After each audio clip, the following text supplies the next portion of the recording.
For hundreds of years, ancient Egypt has captured the curiosity of the world. One of the most captivating practices of ancient Egyptian culture has been mummification and the treatment of their dead.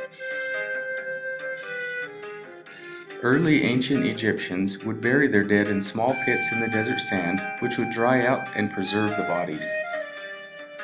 Later, they began to bury their dead in coffins to protect them from wild predators, but soon realized that without the hot, sandy elements, the body would decompose. Over the centuries, the Egyptians developed a process that would preserve the dead. Today we call this process mummification. The process of mummification began with embalming. First, the body is cleansed and washed with palm wine and then rinsed with water from the Nile. A cut is made in the left side of the body and the organs are removed, with the exception of the heart because it was believed to be the source of intelligence.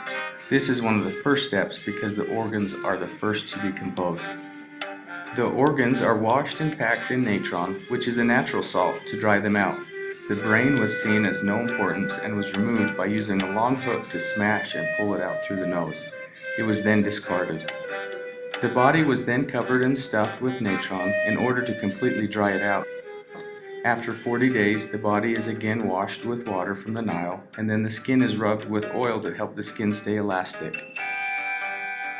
The dehydrated internal organs are wrapped and placed back into the body. The body is then stuffed with sawdust, leaves, and linen to help it look lifelike. Again, the body is rubbed with oil perfumes. Now the body is ready to be wrapped. In the past, the internal organs were wrapped and placed in jars called canopic jars, which were buried with the body. However, over the years, the process evolved and the organs were returned to the body. These jars were still buried with the body, symbolically protecting the organs. The first step of the wrapping process is to wrap the head and neck.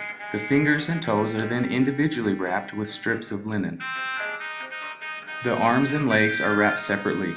While wrapping, the embalmers would place charms and amulets to protect the body on its journey to the afterlife.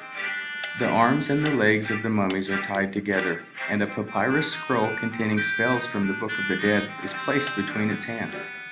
The body continues to be wrapped, and resin is used as a glue to help the layers stick together. Finally, a large cloth is used to cover the entire body, and strips of linen are used to keep it in place. The body is placed in a coffin, which is then put into a bigger coffin.